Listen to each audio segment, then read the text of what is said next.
السلام علیکم معزز خواتین و حضرات، اس طرح کی پیاری پیاری ویڈیو دیکھنے کے لیے ہمارے چینل کو سبسکرائب کریں اور بیل کے آئیکن کو دبائیں تاکہ آپ کو ہماری ویڈیو سب سے پہلے ملتی رہے۔ تو پھر ٹھیک ہے، جو میں تجھے بتاؤں گا اسے تو اپنے من میں رکھے گا۔ اگر تو نے میری ان بتائی ہوئی باتوں کو کسی اور کو بتا دیا تو سمجھ لے کہ جو کچھ ہوگا تو سوچ بھی نہیں سکے گا، تیرا سارا قبیلہ اپاہج ہو جائے گا۔ میں کسی کو کچھ نہیں بتاؤں گا بابا جی، آپ مجھے بتائیے۔ اور بوڑھا بابا اسے آہستہ آہستہ سمجھانے لگا کہ اسے کیا کرنا چاہیے، لیکن جب ساری تفصیل اس کے علم میں آئی تو اس کی آنکھیں حیرت سے پھٹ گئیں۔ ایسا جوکھن والا کام پر کیا کیا جائے؟ اولاد تو بڑے بڑے امتحانوں سے گزار دیتی ہے، اس کے لیے ماتا پتا کو بہت کچھ جھیلنا پڑتا ہے۔ اور وہ بیٹھا سوچتا رہا اور پھر اس نے کہا، ٹھیک ہے بابا، میں یہ سب کچھ کروں گا۔ تو جا، یہ بالکل ٹھیک ہو جائے گی اور سارے سنسار اس کے نام کی مالا جپے گا۔ بہرحال بوڑھا واپس آ گیا اور اس کے بعد اس نے اس جگہ سے اپنے ڈیرے اٹھا دیے جہاں وہ مقیم تھا۔ بزرگ کی ہدایت پر وہ سارے کام کرنا چاہتا تھا۔ وہ اپنے قبیلے کو لے کر ایک دور دراز علاقے میں جا نکلا جو کٹا پھٹا بے آب و گیا تھا، اور وہاں اس نے اپنی چھول داریاں نصب کر دیں۔ ادھر سمن گپتی اب بچی نہ رہی تھی، جو اپنے بھلے برے باپ کی پریشانی اور اس کے جذبات کو نہ سمجھ پاتی، اور وہ سب کچھ جانتی اور سمجھتی تھی۔ اس نے وہ گفتگو بھی سنی تھی جو اس بزرگ اور اس کے بوڑھے باپ کے درمیان ہوئی۔ بابا نے اسے جیون کا ایک نیا سندیش دیا، اور وہ اپنی سمجھ کے مطابق اس بات سے آگاہ ہو چکی تھی کہ ہاتھ پاؤں ٹھیک ہونے کے بعد بیاہ کرنا اس کے لیے ممکن نہ ہو سکے گا، اور وہ جس مرد کو پتنی یا عورت کی حیثیت سے چھوئے گی وہ مر جائے گا۔ آنے والے چند دن اس کے پتا نے بہت مصروف گزارے اور اپنے کام میں مصروف رہا۔ بنجارہ تھا، میدانوں، جنگلوں، پہاڑوں اور ان میں رہنے والے حشرات الارض کے بارے میں خوب اچھی طرح جانتا تھا۔ اس کے ساتھی بنجاروں نے کئی بار بڑے بڑے سانپ پکڑے، انہیں مارا اور انہیں بیچا تھا، اور اب اسے ایک ایسے ناگ کی ضرورت تھی جس کے بدن پر کوئی دھبا نہ ہو، سر سے پاؤں تک کالا سیاہ، دانتوں کے بغیر زندہ یا مردہ چاہیے تھا، اور اس کی تلاش میں سرگرداں تھا۔ خود بھی سانپ پکڑنا جانتا تھا، جیون میں بہت سے سانپ پکڑے تھے۔ ایک بار تو اسے شیش ناگ ملتے رہ گیا تھا، اور اسے برسوں حسرت رہی تھی کہ کاش شیش ناگ اسے حاصل ہو جاتا اور اس کا منکا لے لیتا۔ خیر، وہ اپنی کوشش میں سرگرداں رہا، اور آخر کار اسے ایک ایسا ناگ مل گیا جو اس کی ضرورت کے لیے پورا تھا، اور اس نے ناگ کو جان جوکھم میں ڈال کر پکڑ لیا اور اسے ٹوکرے میں بند کر دیا۔ اب اسے کالی سرسوں کے بیج اور دیگر ضروری چیزوں کی ضرورت تھی، چنانچہ وہ یہ تمام چیزیں لے آیا، اور دوسرے دن صبح وہ اپنی جھونپڑی کے پچھواڑے ایک جگہ منتخب کر کے کھرپی سے زمین کھودنے لگا۔ جب حسب منشا زمین کھد چکی تو اس نے بابا کی ہدایت کے مطابق بغیر دانتوں کے کالے ناگ کو ٹوکری سے باہر نکالا، دائیں ہاتھ کی انگلیوں سے اس کے جبڑے کو دبا کر منہ کھولا، بائیں ہاتھ سے وہ بوٹی نکالی جسے تلاش کرنے میں بھی اسے کافی مشکل پیش آئی تھی۔ لیکن بنجارے جڑی بوٹیوں سے خوب اچھی طرح واقف ہوتے ہیں، اور کبھی کبھی حکیموں اور ویدوں کے ہاتھ یہ جڑی بوٹیاں مہنگے داموں فروخت کر دیتے ہیں۔ کاسنی بوٹی اسے آسانی سے حاصل نہیں ہو سکی تھی، لیکن مل گئی تھی۔ تب اس نے کاسنی بوٹی ایک چٹکی سے دبا کر اس کے قطرے ناگ کے حلق میں اتارے اور اسے دوبارہ ٹوکری میں بند کر دیا۔ 2-4 منٹ کے بعد اس نے ٹوکری کھول کر دیکھی تو وہ خوفناک کالا ناگ جو کوئی 4 ہاتھ لمبا تھا مر چکا تھا۔ کاسنی بوٹی سانپ کے زہر سے بھی زیادہ خوفناک تھی، جس کا یہ کالا ناگ برداشت نہیں کر سکتا تھا، اور حیرانی کی بات تھی کہ اس نے انسان کے اس ازلی خوفناک دشمن کو 2-4 منٹوں میں ہی موت کے گھاٹ اتار دیا۔ بہرحال بابا کی ہدایت کے مطابق بوڑھے بنجارے نے کوئی 1.5 بالشت بھر زمین کھودی اور اندر مردہ سانپ جلیبی کی شکل میں پھیلا کر رکھ دیا، اوپر ہرمل کے دانے چھڑک کر گردن تک مٹی سے بھر دیا، اور کالی سرسوں کے بیج بکھیرے، اور ایک بار پھر حکے کا بدبودار پانی اس پر ڈالا، اور بڑا ٹوکرا رکھتے ہوئے سمن گپتی کو بلایا اور بولا، देखो बेटा, ये सब मैं तेरे लिए कर रहा हूँ और तुझसे ज़्यादा भरोसा मैं किसी पर नहीं कर सकता। हालांकि मैं बंजारों का सरदार हूँ और ये मेरे हर हुक्म की तामील करते हैं, लेकिन चौंका बाबा साहब ने ये काम मेरे और तेरे लिए किया है, इसलिए तू खुद ही सब कुछ करेगी। मैं तुझे बता रहा हूँ कि ये तेरे जीवन के लिए बहुत बड़ा काम है। अब तू उस जगह पर हर वक्त नज़र रखियो, कोई भी ये रखा हुआ टोकरा ना उठाए, ना कोई जानवर इधर आए। 30 दिन जब पूरे होंगे तो यहाँ सरसों उगाएगी जिसके बीज मैंने अंदर डाले हैं, और फिर उन दानों से तेरे लिए एक तेल निकाला जाएगा। तुझ पर यह लाजम है कि हर रोज़ सुबह शाम टोकरे के ऊपर से ही पानी से तराई करती रहियो। ये कहकर बूढ़े पंजारे ने टोकरे के इर्द गिर्द एक बड़े बांस की नलियाँ ठोंक दी और रस्सी की मदद से खोंटे गाड़ कर टोकरे को मजबूत कर दिया ताकि उसे हटाया ना जा सके। वक्त की चक्की चल पड़े तो सुबह, दोपहर, शाम, रात, एक दिन, और फिर वो बात हफ्तों, अशरों, और फिर महीने, साल, सदियों, नस्लों तक सब कुछ पीस कर खर्ल कर देती है। ये तो फिर चांद का उतरना चढ़ना था। चंद दिन नीली पीली रुतों, एक दिन आज बारिश की जिसकी रातों और फूंकती हुई दोपहरों के आ जाने से काली सरसों के फूल पत्तों से टोकरा भर गया, बल्कि फूल पत्ते ठोकरे के छतरे सुराखों से बाहर भी झांकने लगे थे और कुर्बो जवार के माहौल ने सरसों की खुशबू से हवाओं को मुअत्तर सा कर दिया, यहाँ तक कि वो 14वीं के चांद की आखिरी रात आ गई। ये वो वही वक्त और समा था जब उसे काली सरसों के बीज वाले फूलों को चांद की धीमी रोशनी में अलहदा करना था और उन्हें महफूज करना था।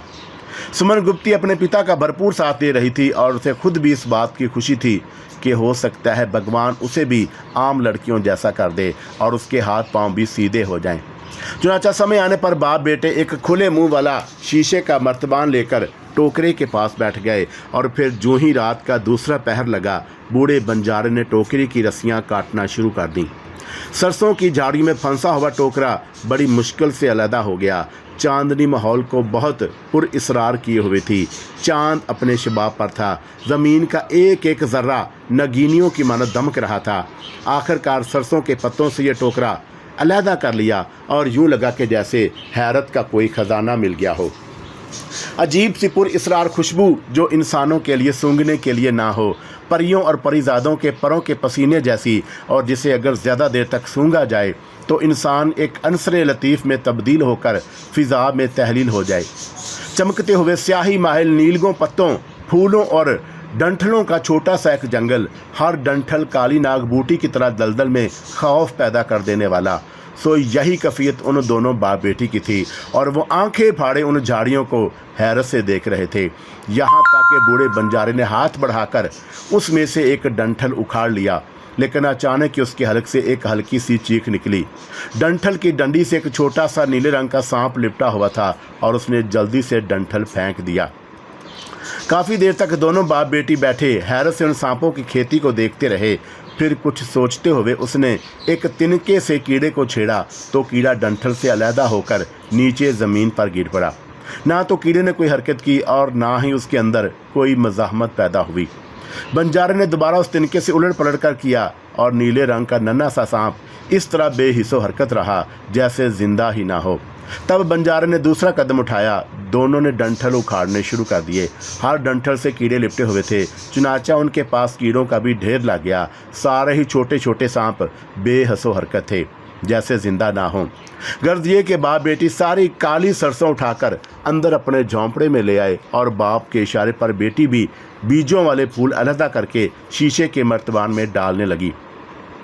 1 घंटे में दोनों ने मिलकर ये काम मुकम्मल कर लिया। बेकार डंठल और पत्ते वगैरह उठाकर बाहर आ गए ताकि उन्हें दोबारा उनकी जगह गाड़ दिया जाए।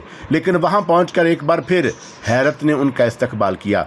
वहां सारे कीड़े काले और नीले पानी में तहलील हो चुके थे और कुछ कीड़े अभी तक ऐसे भी मौजूद थे जो आधे पानी थे आधे कीड़े। ये उन्हें गौर से देखते रहे और उनके देखते ही देखते वो भी जहरीले नीले पानी में तब्दील हो गए। खैर, इसके बाद उन्होंने अपना काम शुरू कर दिया और उस जगह से मिट्टी हटाकर डंठल और पत्ते भी उसी जगह दफन कर दिए। एक अनोखे अमल से गुजरे थे। चुनाचा हैरत का शिकार थे। सारी रात वो दोनों बाप बेटी जागते रहे और मदम सी रोशनी में वो सरसों के फूलों से काले काले बीज निकालते रहे। दूसरे दिन सुबह बंजारे ने काली सरसों के 2 सेर पके बीजों को लेकर पास के गांव को एक कोल्हू वाले के पास पहुंचा और उन बीजों में से ये सांप वाले बीज भी मौजूद थे। एक बड़ी बोतल में तेल बनवाया गया और वो ये अनोखा तेल लेकर दोपहर से पहले डेरे पर पहुंच गया। एक अलहदा पोटली में बीजों का बचा हुआ कुचला भी मौजूद था और वो कुचला उसने वापस एक ऐसी जगह दबा दिया कि कहीं किसी का हाथ उस तक ना पहुंचे या कोई जानवर मुंह मारकर हलाक ना हो जाए। वो दुनिया का बदतरीन जहर था जिसका एक छोटा सा हिस्सा किसी को दे दिया जाए या किसी जानवर की खुराक में शामिल हो जाए तो जानवर भी उन काले कीड़ों की तरह पानी बनकर बह जाए।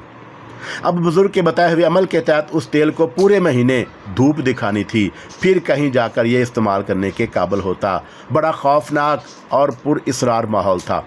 मौसम भी बदल रहा था और अब ये जगह बड़ी भयानक हो गई, ख़ास तौर से वो कीड़ों वाली और फसल उगाने वाली जहाँ अभी भी कीड़े से कुलबुलाते दिखाई देते। बहरहाल कुछ वक्त गुजारने के बाद ये काफिला किसी और नामालूम मंदिर की तरफ चल पड़ा कि बंजारों की यही ज़िंदगी होती है। कई दिन का सफ़र किया गया और जब खाने पीने की अशिया में कमी पैदा होने लगी और किसी आबादी की तलाश ज़रूरी हो गई तो आखिरकार उन्हें एक आबादी मिल ही गई। थोड़े फासले पर रेलवे लाइन गुजर रही थी और रेलवे लाइन की निगाहों के हद के सिरे पर बस्ती आबादी थी और इस बस्ती से कुछ फासले पर बूढ़े सरदार बंजारे ने भी डेरे डाल दिए। ये जगह उसकी जानी पहचानी थी और वो आबादी जो रेलवे लाइन के आखिरी सिरे पर नज़र आ रही थी एक छोटे खासे बड़े शहर की आबादी थी। औरतों की रेलवे स्टेशन पर अच्छी खासी दिहाड़ी लग जाती थी और बच्चे वाले बूढ़े भी आती जाती रेलों को देखकर जी बहलाते रहते। इसके अलावा उस जगह से बूढ़े बंजारे की एक और याद भी ताल्लुक़ रखती थी। यहाँ उसकी मरने वाली बीवी के बहन भाई भी मौजूद थे और सबसे बड़ी बात यह थी कि सुमन गुप्ती के इलाज के लिए जिस एहतियात और राजदारी की ज़रूरत थी वो यहाँ बाआसानी मुयस्सर आ सकती थी। इलाका बहुत खूबसूरत था, रौनक भी थी।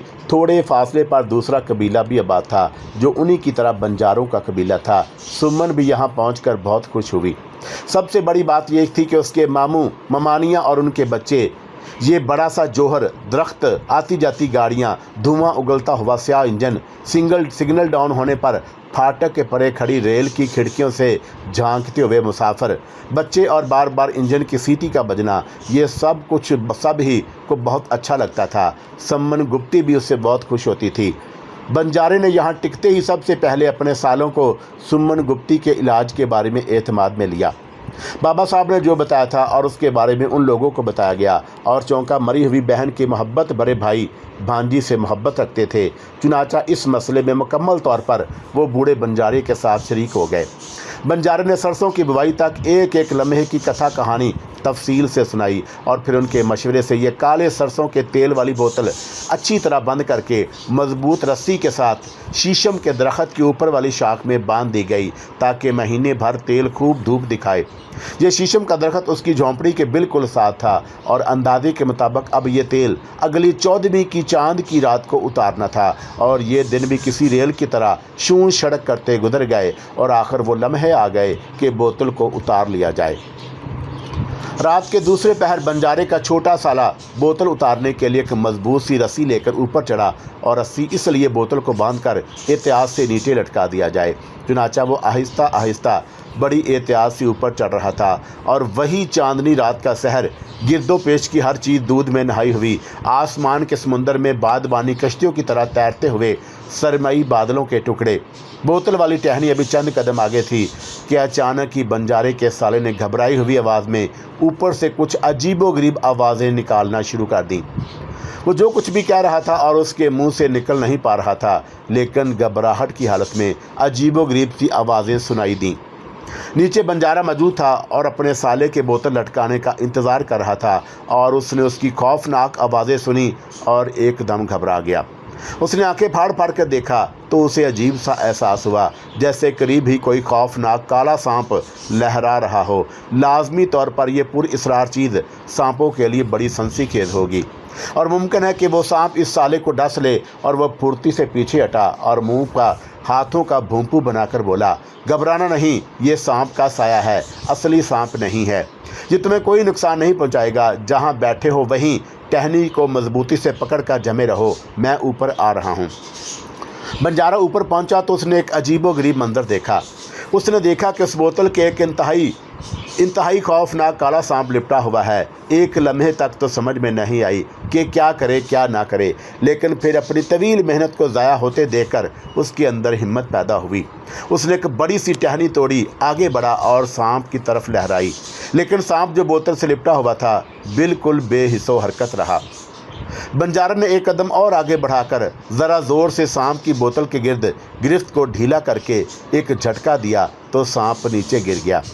बंजारा ने जल्दी से अपने हाथों से ये बोतल उतारी और रस्सी से बांध कर नीचे लटका दी और फिर वो आहिस्ता आहिस्ता नीचे उतरने लगा। साले का भी ख्याल था कि कहीं वो दरख्त की बुलंदी से गिर ना पड़े, लेकिन नीचे उतरकर एक और मंजर उसका मुंतज़िर था। काला लंबा सांप जिस जगह गिरा था वहाँ एक गाढ़े से काले नाग के मवाद को देखकर बंजारे को कोई तअज्जुब नहीं हुआ। उसके साले का बदन अब भी कांप रहा था और वो दहशत भरी निगाहों से काले सांप के इस हाल को देख रहा था। लेकिन बंजारा जानता था कि असल मसला क्या है और उसने फ़ौरन उस जगह पर घास फूस डालकर आग लगा दी। रात का बाकी हिस्सा भी जागते ही गुजरा और वो अपने साले को तफसील से सारी बातें बता रहा था। और फिर दूसरे रोज़ एक और अमल करना था जो बंजारा बुजुर्ग के बताए हुए तरीके के साथ कर रहा था।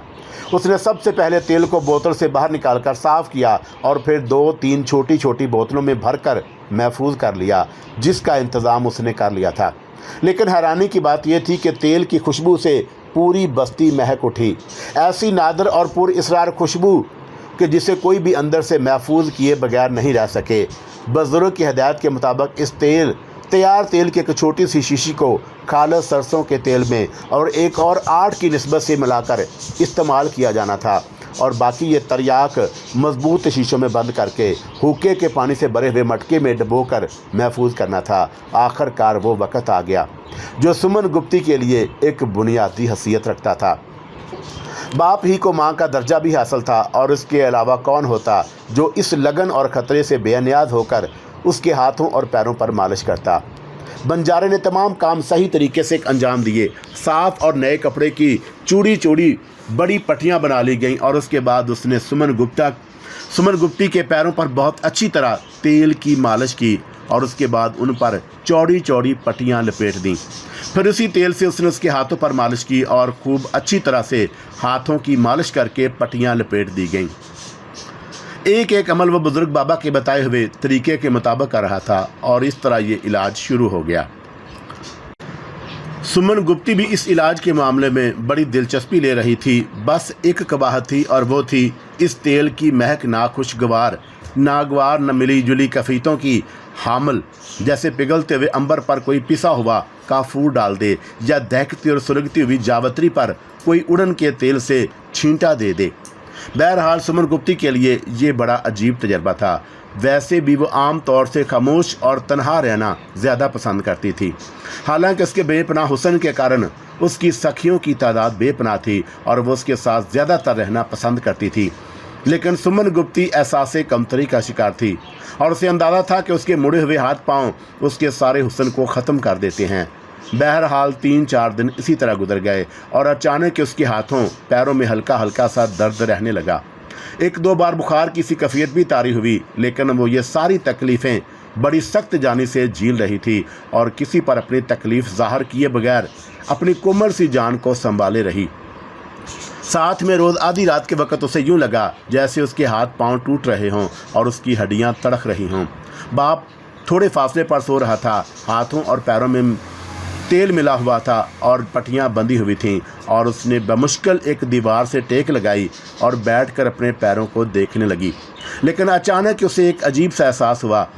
तड़कती हुई हड्डियाँ न जाने किस तरह जुम्बश कर रही थी। उस जुम्बश में उसके अपने अमल को दखल नहीं था। बस हाथ मुड़ रहे थे, पाँव मुड़ रहे थे और उसने कई बार छू कर उन्हें देखा और फिर दफतनी उसे यूँ महसूस हुआ जैसे उसके हाथों का रुख बदल रहा हो।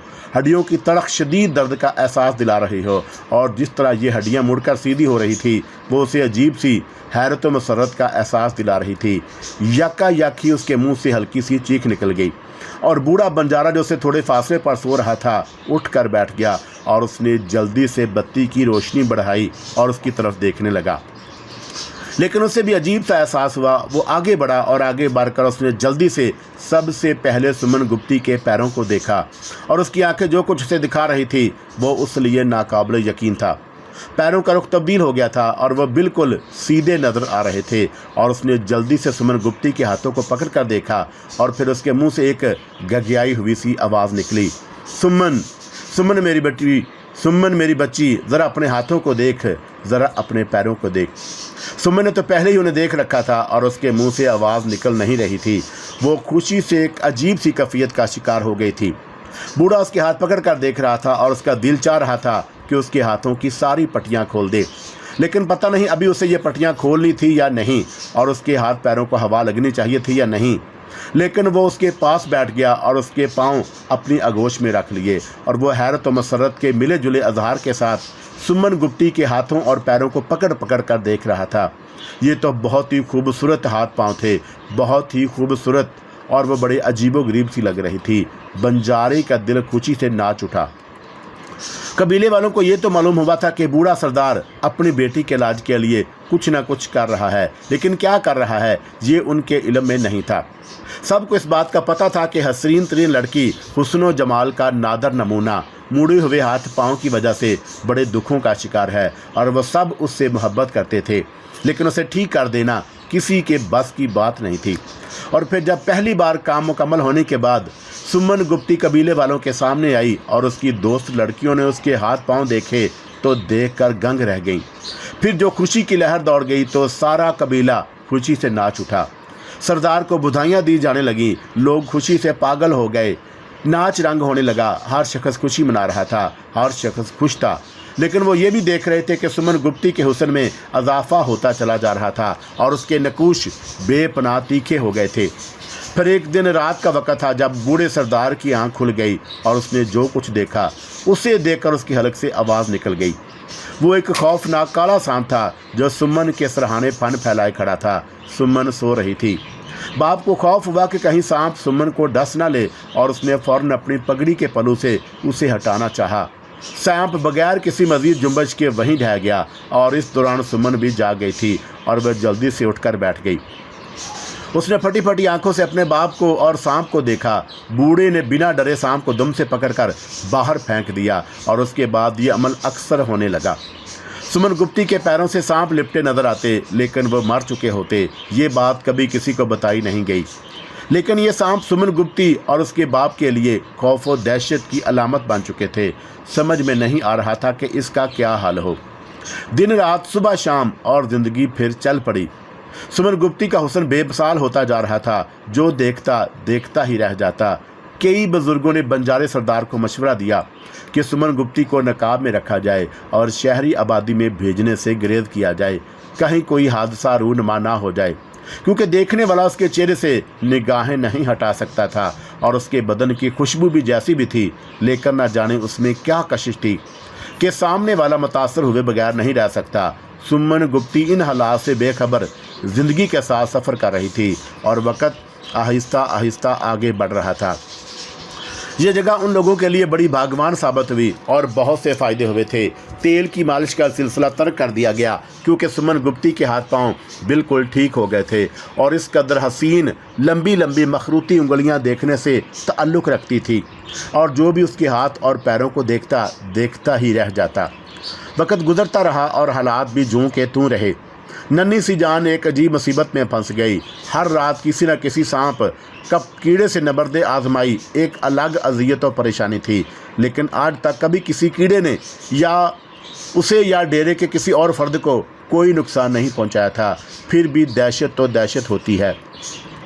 بوڑھے بنجارے کے علاوہ کبھی کوئی اس جھونپڑے میں سوتا بھی نہیں تھا۔ بوڑھا جانتا تھا کہ یہ کیڑے اور سانپ وغیرہ اس تلسماتی تیل کی مہک سے کھینچے چلے آتے ہیں، اور پھر اس کے اثر سے ایسے مست ہو جاتے ہیں کہ ان کی سدھ بدھ ماری جاتی ہے، اور وہ کسی کو نقصان یا فائدہ پہنچانے کے قابل ہی نہیں رہتے، اور یہ کہ اس کے کچھ دیر بعد ہی ان کے اندر کا گوشت پگھل جاتا ہے، بس ظاہری جسم باقی رہتا ہے۔ جیسے گتے، کاغذ، لکڑی کو جلایا جائے تو جل جانے کے باوجود بھی وہ کچھ دیر کے لیے پہلی والی حالت میں قائم رہتی ہے۔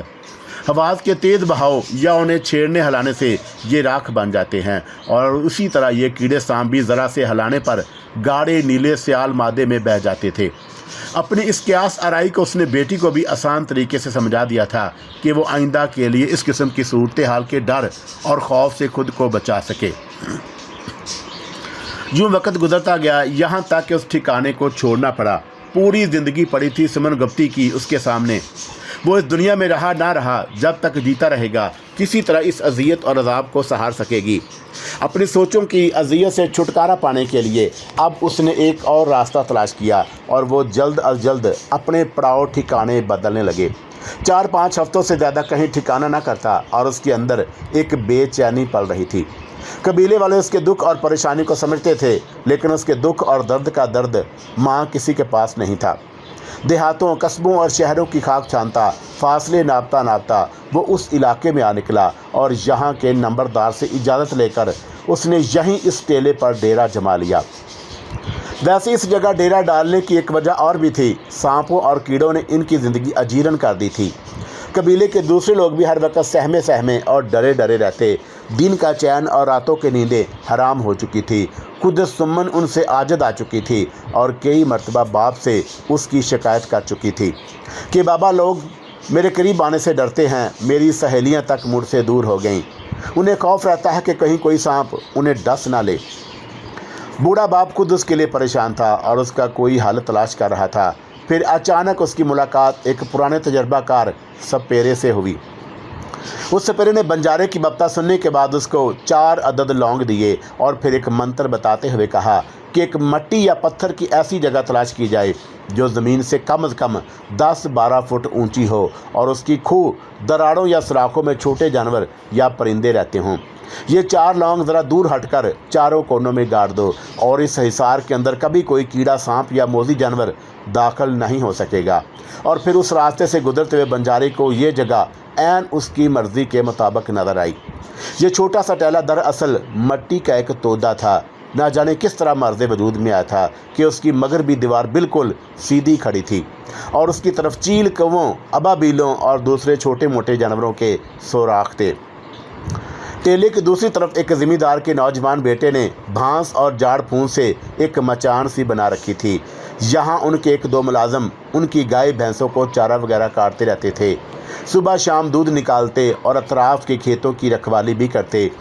ये नौजवान, जिसका नाम नवाज़ खान था और उर्फ़ आम में उसे नवाज़ा कहा जाता था, बड़ा ही पुरवजाहत, चीते की तरह खूबसूरत, तनोमंद और खामोश था। बेऐब नौजवान था। काम काज के अलावा उसका वाहद शौक़ या इश्क़ बांसुरी बजाना और गीत गाना था। अक्सर वो काम काज से फारग होकर यहाँ टेले के ऊपर आकर बैठ जाता। शाम का समा हो या रात का कोई पहर, गांव की फ़िज़ा में अगर कैफ मस्ती रची बसी होती, जानवर, ढूर डंगर अगर साख्तो जामत मसूर खड़े होते और कच्चे घरों, खेतों, तंदूरों और चक्कियों पर बैठी मटियारें गुम सी हो जाती, तो समझ लें कि नवाज़ा बांसुरी आलाप रहा है। और उसकी सुरें ऐसी पाकीज़ा और मसरूर कुन होती थीं कि दिलों में सुरूर और सरमस्ती सी पैदा करती। उससे कभी किसी को कोई शिकायत नहीं पैदा हुई और वो तो गांव की गलियों में भी बहुत कम दिखाई देता था। फिर जिस दिन उन बंजारों ने उस जगह अपने झोंपड़ों के खोंटे ठोंके थे, नवाज़े उस रोज़ शहर में पटवारी के साथ अपने बाप की ज़मीन के किसी बखेड़े में उलझा हुआ था। और जब वो सर पड़ी रात वापस लौटा तो बंजारों का पंजा गला टेले के ऐन वस्त में पहुंच चुका था। वहाँ ये जुगनू से जगमगा रहे थे। एक अजीब सा मंजर था, जैसे ये जगह बदल गई हो। फ़िज़ा और हवा में एक अनजानी सी महकार थी जिसे कोई भी नाम नहीं दिया जा सकता। और इस पुरअसरार सी तब्दीली को महसूस करते हुए नवाज़ा घर जाने के बजाय खेतों में अपने डेरे पर ही रुक गया। चारपाई पर बैठकर उसने कमी से पूछा, अनायत खान, ये आज कैसी मौज लगी हुई है? यूँ लगता है कि जैसे यहाँ से जिन्नों परियों की बारात गुजरी हो। यार, ये जगह आज कैसी बदली है। ये हल्का हल्का लहराता हुआ धुआं और टिमटिमाते हुए दिए। अनायत खान ने उसे दूध का प्याला पकड़ाते हुए कहा कि बंजारों का एक काफ़िला इधर आ गया है। बड़े चौधरी साहब ने उन्हें सावन तक यहाँ रहने की इजाज़त दे दी है। अच्छा, नवाज़े को अजीब सा एहसास हुआ। दूध पीकर वो ज़रा कमर सीधी करने की गरज से चारपाई पर लेट गया। अनायत खान ने उसे यूँ लेटते देखकर पूछा, बाबूजी, हुक्म हो तो घर से खाना यहीं ले आऊँ या घर जाओगे? नवाज़ ने एक अजीब शान महबूबियत से टेले की तरफ देखा और बोला, इनायत खान एक बात बताओ। जी बाऊ नवाज़े। क्या तुम्हारी आंखें और नाक काम करते हैं? मैं कुछ समझा नहीं बाऊ, इनायत खान ने हैरत से कहा। इनायत खान, ना तो मैंने अरबी बोली है ना फ़ारसी। एक सीधा साधा सवाल किया है कि तुम्हारी आंखें और नाक काम करते हैं या नहीं। बाऊ नवाज़े, अल्लाह का शुक्र है दोनों बिल्कुल ठीक हैं, इनायत खान ने जवाब दिया। तो नवाज़ ने उसी मशहूर कुन लहजे में कहा, अच्छा ये बताओ कि तुम्हें सिर्फ वही कुछ नज़र आ रहा है जो रोज़ नज़र आता है, या आज कुछ अलहदा सा मुख्तलिफ सा नज़र आ रहा है? इनायत खान ने फिर हैरत से गर्दन हिलाई तो नवाज़ा फिर बोला, और हाँ ये भी बताओ कि आज तुम कोई अजीब सी खुशबू भी महसूस कर रहे हो या ये सिर्फ मेरा वहम है? इनायत खान अजीब से बेवकूफ़ों के अंदाज में नाक के नथने मछली के गलेफड़ों की तरह फैलाए हुए सूंघने लगा। फिर बोला, लग तो मुझे भी रहा है बाऊ नवाज़े, लेकिन आप कहते हैं तो मैं कुछ ज़्यादा ही महसूस कर लेता हूँ। वैसे बाऊ ईमानदारी की बात तो ये है कि हम नौकरों चाकरों को देखने, सुनने, सूंघने और सोचने की ताकतें तो ख़त्म हो चुकी होती हैं। हम ये सब कुछ अपने मालिकों की ताकतों से देखते हैं, जो हमें दिखाना और सुनाना चाहें वही सब कुछ देखते हैं। नवाज़े चौंक कर उसे देखने लगा। फिर बोला, आज तू बड़ी सियानी बातें कर रहा है, लगता है कि यहाँ की हर शय की तरह तू भी अजीब हो गया है। नवाज़ा कुछ सहरज़दा सा हो गया, पता नहीं क्या मसला था, वो वहीं लिपटा रहा। टेले की तरफ चांद उभर रहा था, हल्के हल्के दूधियाले उजाले का हाला टेले को अपने आगोश में ले चुका था। वक़्त को भी किसी ने जैसे हाथ पकड़ कर थाम लिया हो। नवाज़े उसी करवट से लेटा हुआ गहरी मोहियत में आंख तक डूबा हुआ था और वो सहर अंगेज़ माहौल की जल थल में भीग चुका था। इनायत खान इजाज़त लेकर पानी लगाने खेतों की जन्म निकल गया तो नवाज़े ने अपनी जान से महबूब बांसुरी निकाली। बांसुरी को वो हमेशा रुमाल में लपेट कर रखता था। कहते हैं कि जो साज़ीने सांस से ज़िंदा होते हैं उनका पहला सर चाहिए वो किसी लय या रंग से भरा हुआ मस्त कुन होता है, दीवाना करने वाला होता है। वो आहंग फितरी होता है, कुदरती होता है, सांस का ताल्लुक दम से होता है। दम दम मस्त बांसुरी के सुरों में एक ऐसा बांकपन, हुक, हमक, कसक, करब और कशिश है कि किसी और साज में क्या। नवाज़े ने अपनी महबूबा के कान में हल्की सी सरगोशी की और फिर अपनी सांसों का सहर फूंका। वक़्त, माहौल, रात का जिगर काटता हुआ एक मुज़तरिब सा सर किसी सितारे की तरह टूटकर उस जगह तक पहुंचा जहां सुमन गुप्ती मौजूद थी।